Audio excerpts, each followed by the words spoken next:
excess, the subject will become calcium deficient. The body then draws calcium from the bones and it leads to all sorts of complications. A drug that robs calcium from the bones. Well, that isn't its purpose, of course, but that is what happens. I see.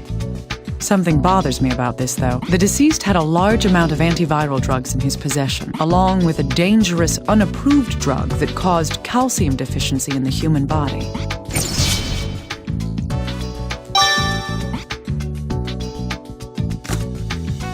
Yes, it seems that these can be used together. The large amounts of antiviral drugs found in the corpse's personal effects, and an ampule of Ashvins, a dangerous antiviral reagent. The reason that Ashvins was never approved was because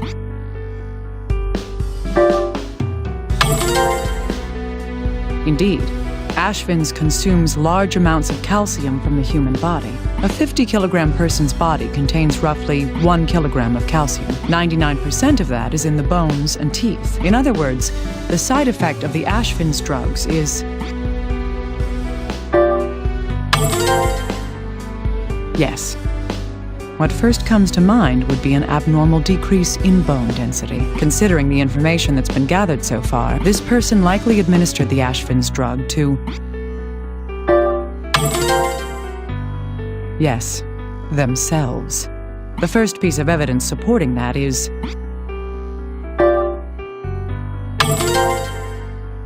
the complete fracturing of the femur, the strongest bone in the human body. Continuing on, the second point would be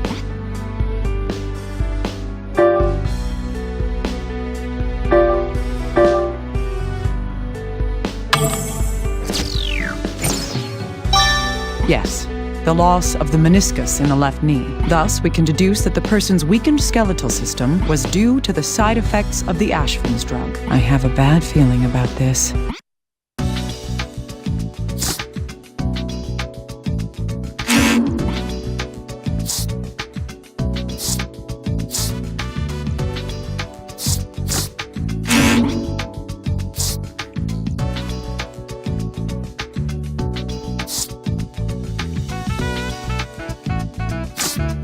I need this bone analyzed, little guy. Be careful with it. There's a danger of infection. Oh, can you warn me a little sooner next time? Give me a moment, please. Let's see here. Well, did you find anything?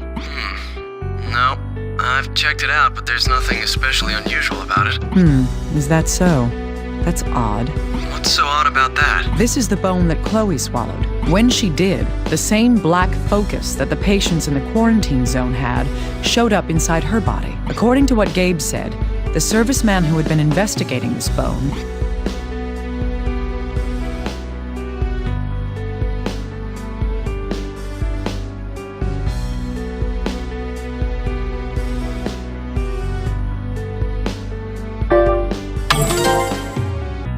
So, in other words, the pathogen lurking in this bone is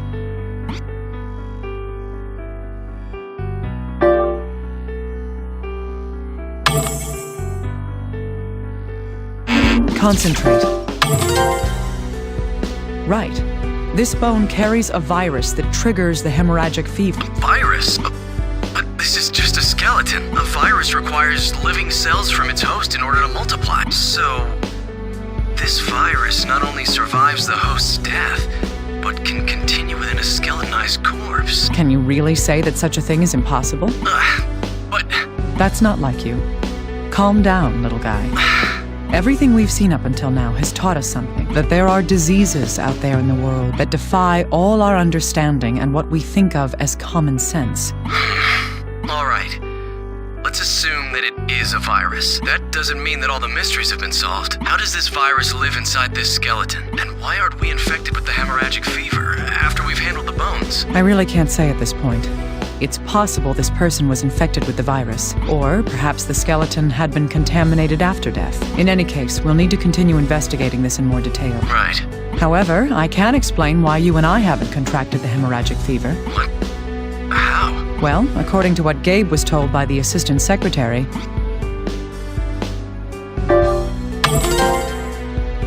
that's right. They concluded that an airborne infection was impossible. This was because the infection wasn't spreading within Usamarad. If that's the case, it's unlikely that the virus is dispersed through a respiratory vector. Then how does it spread? Well, in Chloe's case, the foci were located in areas where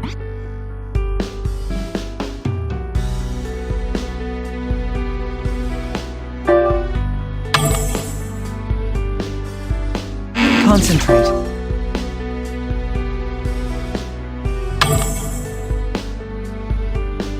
What did I do with that? That was careless. Indeed, the black foci only existed in areas that the bone fragments were in contact with. Taking that into consideration, this virus's route of infection is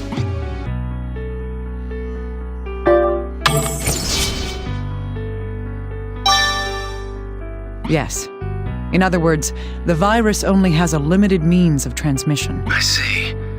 That explains the cat's case, at least. But what about the USAMRIID researcher? I highly doubt that he'd be chewing on bones. Good point. There must be an explanation for how that other serviceman was infected as well.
That's right. Now we're starting to see how the serviceman at USAMRIID was infected as well. The virus rests within that skeleton. The route of infection is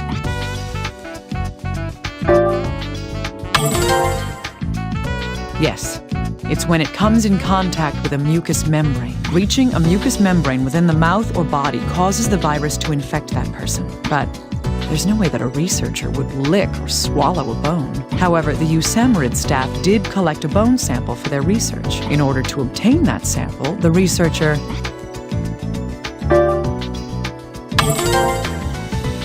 right. He used a router to shave away a portion of the bone. This is likely what caused the researcher to be infected. The reason for this is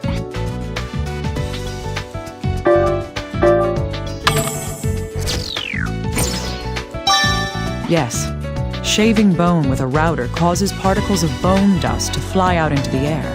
It's likely that the researcher inhaled some of that powder while he was working. The powder then carried the infection and made contact with the mucous membranes. That is my hypothesis to explain the infection of the USAMRIID researcher.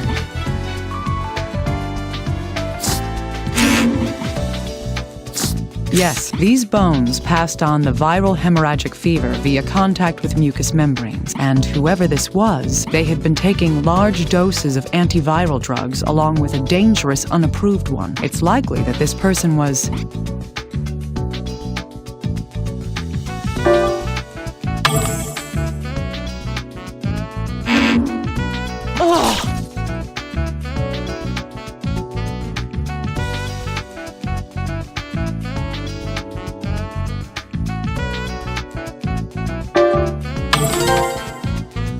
yes, this individual had been infected with some kind of virus. That virus itself was... If that's the case, then the cause of death was... I should stop making conjectures. I need some hard evidence to back these theories up. Hemorrhagic fever causes hemorrhaging from all over the body, along with other various conditions. If we could find traces of that disease...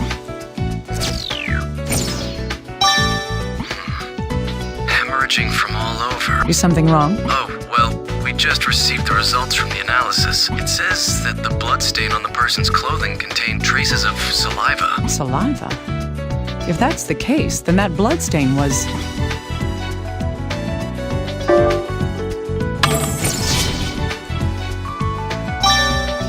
Yes, it came through the mouth, likely by being vomited. That would explain why there were no signs of damage to the person's clothing. The bloodstain on the clothing was due to the person vomiting blood. The viral hemorrhagic fever causes bleeding from all over, both internally and externally. Vomiting blood is one of the signs of this disease as well. This person died of viral hemorrhagic fever. The evidence that I'm drawing that conclusion from is...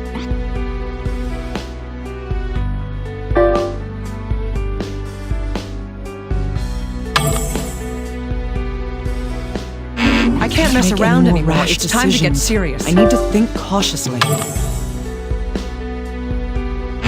I can't mess around anymore. It's time to get serious. I need to think cautiously. That's right. If this person was still alive after having had an attack of vomiting blood, I highly doubt that they'd go on without doing something about the bloody clothes. Thus, the traces of vomited blood on the clothing indicates that this person died soon after this attack.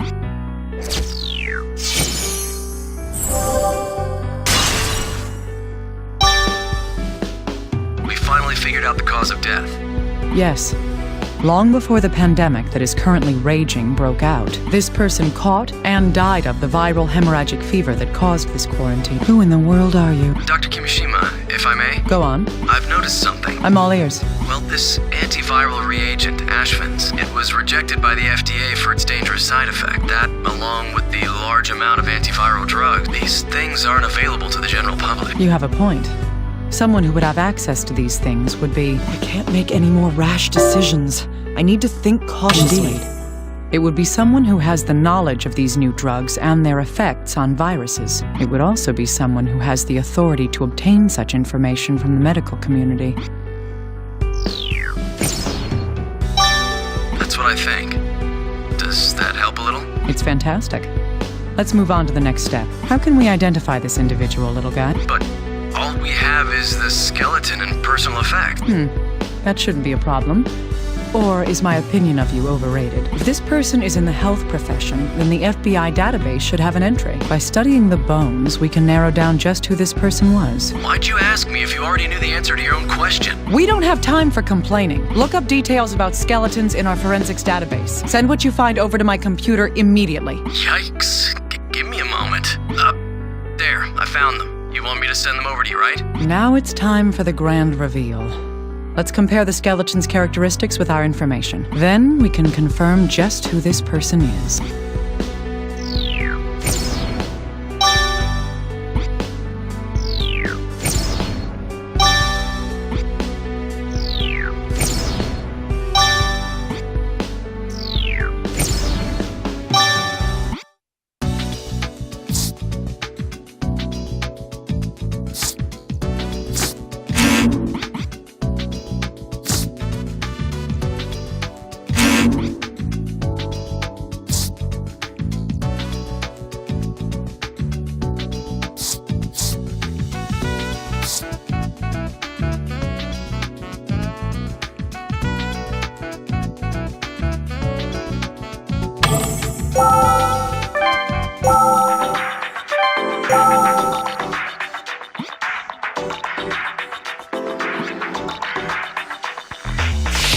There's no damage to the pelvis. I should look at its shape just in case. We can determine something from the shape of the pelvis.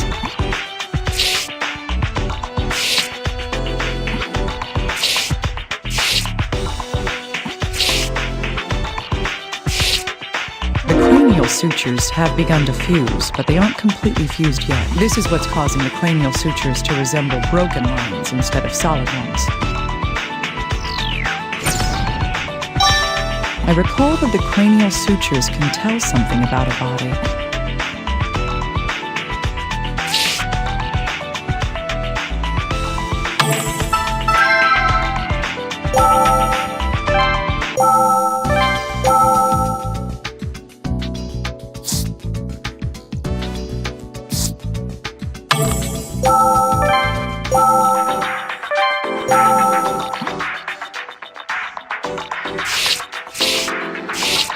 The skull has triangular orbital bones. Is there any information that can be deduced by the shape of the orbital bones?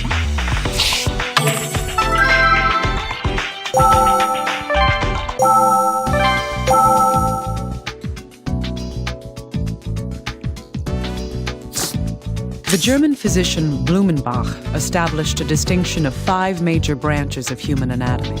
One point mentioned in determining a person's race by skeletal features is the shape of the orbital bones. Comparing this with the materials at hand, this skeleton's race is, I can't make any more rash decisions. I need to think cautiously.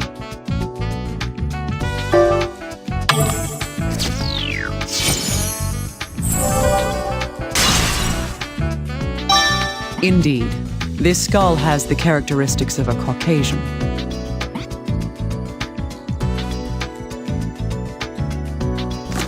An individual's gender can be determined by the shape of the pelvis. According to the materials at hand, this skeleton's gender is, I can't make any more rash decisions. I need to think cautiously.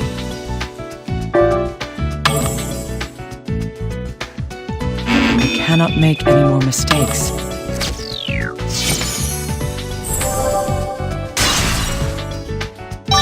Yes, the pelvis is heart-shaped. Thus, we can deduce that this skeleton is male.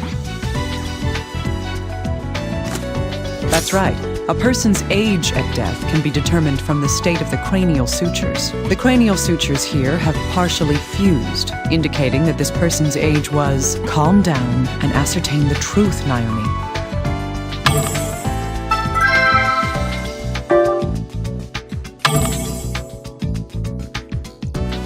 I cannot make any more mistakes.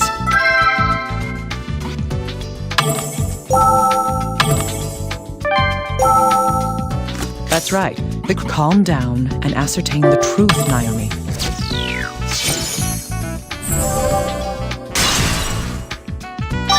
Yes, the fusing is consistent with that of a person in their 50s. In other words, it means that this person was around 50 years old at the time of death. 15 types of amino acids were detected in the skeleton. There was a very high concentration of nitrogen as well. If I compare this information with the materials available, calm down and ascertain the truth, Naomi.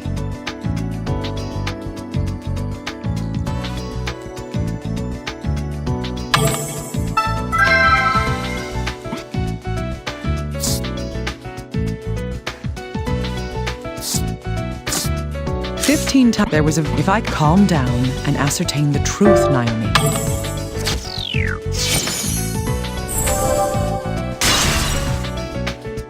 That's right. We can assume that this person died somewhere around 2 years ago. Someone had this disease 2 years ago? Long before this pandemic began? This fact alone won't get us anywhere. But if I consider it in light of other information, a Caucasian male in his 50s who died 2 years ago and was familiar with viruses, all the information we need has been gathered. Now we'll be able to figure out whose remains these truly are.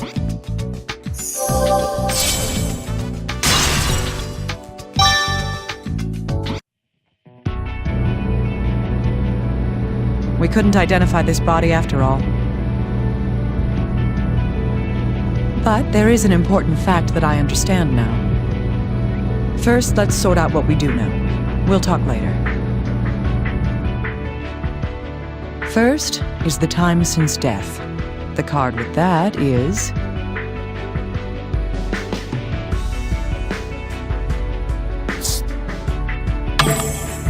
Yes, the nitrogen and amino acids in the bones prove that.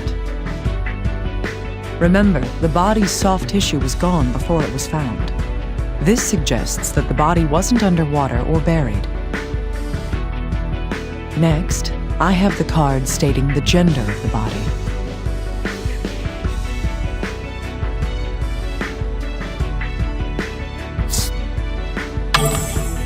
Correct. The shape of the pelvis, the face, and bones prove that. However, he had a thin build. He could hardly be muscular. Next, the age. This card tells our findings.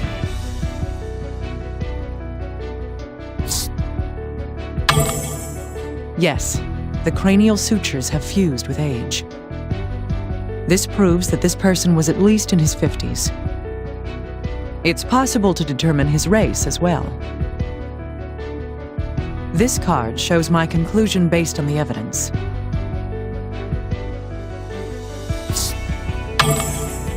Racial differences are mainly exhibited in skull shape. The eye sockets, cheekbones, nose ridge, it's clear. Our next clue is his occupation. Now, this is only speculation. But I believe this card shows what he did for a living.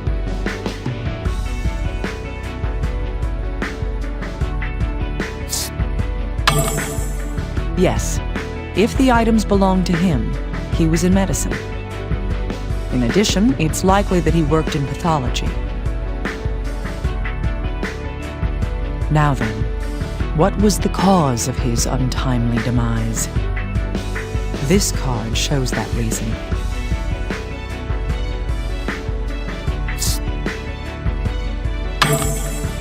A virus living within a corpse long after the host dies. I don't want to believe it, but bones don't lie. The virus passes into the mucous membranes on contact. He died like the man Gabe diagnosed, hemorrhagic fever. He understood what was happening. He knew why he died. He knew, and it shows in the last words he had to say.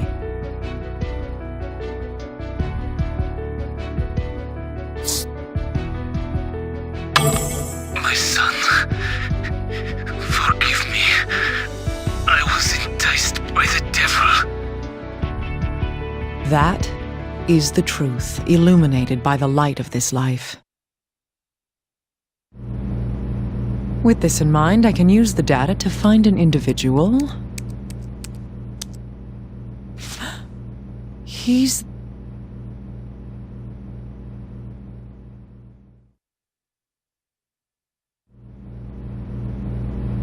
Hey, you listening?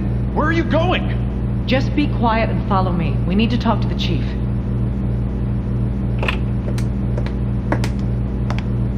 Chief, I'd like to speak with you.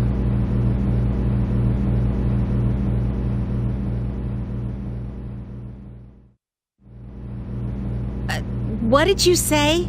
It may be hard to believe, but listen to me, please. The bones Gabe came here with contained the infectious virus.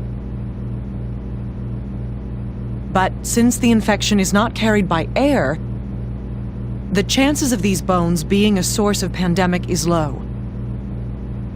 However, they may still be a clue to finding a solution. I can't believe the two of you could find out so much. No, this is just a coincidence. Still, Dr. Tachibana should be done with a biopsy on the same virus. Vector of infection's unknown, but we've ID'd it. You think we'll make it in time? It's near hopeless. The disease advances too rapidly. The infected will all die before we finish the DNA analysis. Damn it. Isn't there any other lead we can follow? This isn't a clue, but I have one more thing I must report. You must report? I compared the reconstructed bones to our database.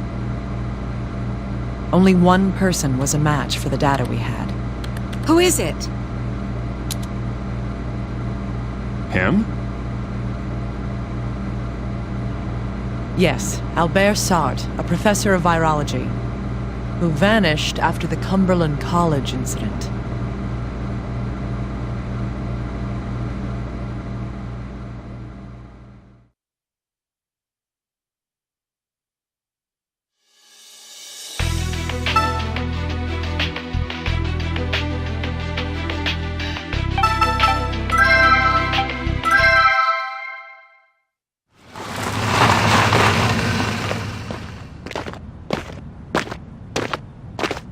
Hey, where are you going? This place... I grew up here. At least until I started that fire. Why did we come here? We're looking for Rosalia Rossellini, right? It's coming back to me. Crybaby Rose. She was so small and was always sad. You know her? What an idiot. I saved her just that one time. But that kid, she remembered me. What do you mean? Nothing. Look, at least we have a lead. Now let's go.